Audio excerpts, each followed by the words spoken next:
안녕하세요. 바라온교회 박동성 목사입니다. 벌써 6월입니다. 6월 첫 주 매일 성경 한 주간 미리 보기입니다.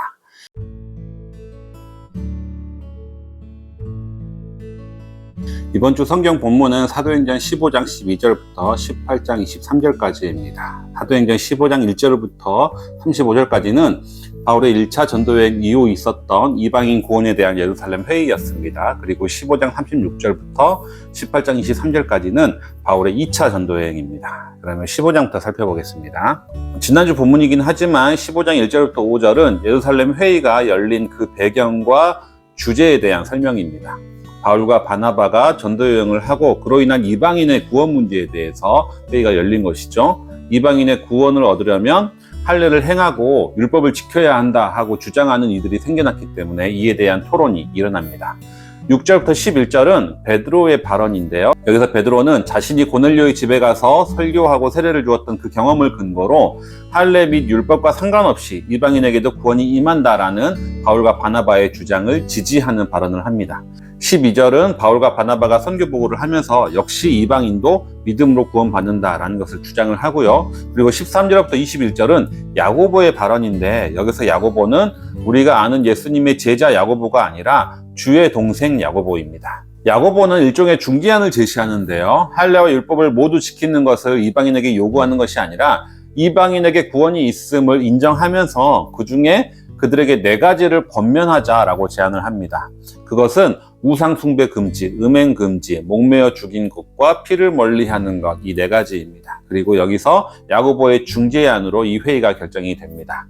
이후 22절부터 29절은 예루살렘 회의에서 결정된 것을 이방인 신자들에게 편지로 고지하는 내용입니다. 30절부터 35절은 예루살렘 회의가 끝나고 바울과 바나바가 안디옥으로 다시 돌아가게 되고요. 그때 유다와 실라도 함께 내려가서 안디옥 교회의 사역자가 됩니다. 사도행전 15장 35절부터 이번 주 본문이 끝인 18장 23절까지는 바울의 2차 전도 여행입니다. 15장 36절부터 41절까지는 바울과 바나바가 2차 전도 여행을 준비하다가 서로 다투고 갈라서게 됩니다. 그 갈라서게 되는 이유는 마가라고 하는 요한 때문인데요. 1차 전도 여행에서 수행원으로 따라갔던 마가는 여행 중에 홀로 집으로 돌아가 버렸는데요. 그 이유로 바울은 마가를 2차 전도 여행에 데리고 갈 수 없다 이렇게 주장을 하고요. 바나바는 다시 한번 기회를 주자 하면서 서로 다투게 됩니다. 결국 이 문제로 둘은 갈라지게 되고 따로따로 전도 여행을 떠나는데요. 바나바는 마가를 데리고 가고 바울은 실라와 함께 전도 여행을 떠납니다. 16장 1절부터 5절은 루스드라에서 일입니다. 이곳에서 디모데를 만나게 되는데 디모데의 엄마는 유대인이고 아빠는 헬라인입니다. 사도 바울은 여기서 디모데에게 할례를 행하게 되고요. 함께 전도여행을 떠납니다. 16장 1절부터 10절은 드로아에서 일인데요. 여기서 바울은 잠을 자다가 꿈에 마게도냐의 환상을 봅니다. 기존의 여행 계획을 수정해서 마게도냐로 건너가게 되는데요. 16장 11절부터 40절은 마게도냐의 첫 성인 빌립보에서 있었던 일입니다. 여기서 먼저 자색 옷 옷감 장사를 하는 루디아에게 복음을 전하고 루디아의 집에 머물게 되는데요. 이후 바울은 그곳에서 점치는 귀신 들린 여종을 고쳐주는데요. 이 여종으로 인해서 이득을 얻고 있던 그 주인들의 고발로 인해서 감옥에 갇히게 됩니다. 이후 감옥에 바울과 실라가 기도하면서 찬양하고 있을 때 갑자기 진인하면서 모든 옥문이 열립니다. 간수는 이것을 보고 죄수들이 당연히 도망갔을 거라고 생각하고 자신에게 책임이 돌아올 것을 알기 때문에 자결을 하려고 하는데 그때 바울과 실라가 자결을 하려고 있는 간수에게 말합니다. 주 예수를 믿으라. 그리하면 너와 내 집이 구원을 얻으리라. 그리고 그 다음날 바울은 자신이 로마 시민임을 밝히고 감옥에서 나와 그 도시를 빠져나가게 됩니다. 17장 1절부터 9절은 데살로니가 전도입니다. 바울과 실라는 안식일에 회당에 들어가서 전도를 하는데요. 많은 경건한 헬라인과 기부인들은 바울과 실라를 따릅니다. 하지만 그것을 본 유대인들은 시기하여 바울과 실라를 핍박하는 거죠. 그들은 바울과 실라를 잡고자 해서 찾았으나 결국은 잡지 못하고 다른 그리스도인들을 핍박하게 됩니다. 10절부터 15절은 베레아 전도인데요. 이 베레아 사람들은 데살로니가 사람들보다 바울과 실라에게 훨씬 더 우호적으로 대하면서 스스로 성경을 읽으면서 바울과 실라가 전하는 말씀을 검증했던 그런 도시였습니다. 그리고 이곳에서 많은 헬라인들이 복음을 접하게 되는데요. 이에 바울과 실라를 찾고 있던 데살로니가 유대인들이 여기까지 찾아와서 핍박을 하게 됩니다. 결국 바울과 실라와 디모데 일행은 이곳을 떠나서 아덴을 향합니다. 16절부터 34절은 아덴에서의 전도입니다. 이 아덴에서는 바울이 아레오바고에서 했던 긴 설교가 기록되어 있는데요. 수많은 우상들을 섬기고 신들을 섬기는 아테네 사람들에게 너희가 알지 못하는 신이 있다라고 말하면서 예수 그리스도를 소개합니다.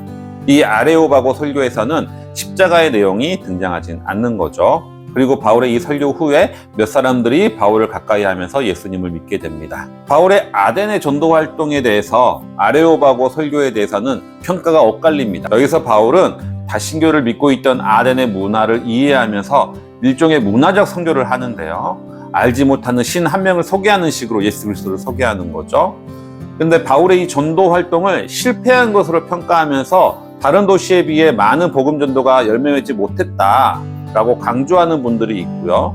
또 다른 이들은 바울의 이 문화적 선교가 아주 현명한 전도 방법이다라고 제시하는 이들도 있습니다. 18장 1절부터 17절은 고린도에서의 전도입니다.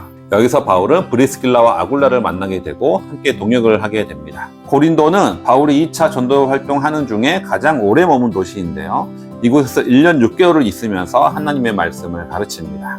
이후 유대인들이 바울을 법정에 세웠으나 아가야 총독은 너희 민족 일을 스스로 처리하라 하면서 개입을 하지 않게 되는 거죠. 마지막 18절부터 22절까지는 2차 전도 여행을 마무리하고 안디옥으로 돌아가는 내용이 기록되어 있습니다. 그리고 이번 주 묵상 본문은 여기까지인 거죠.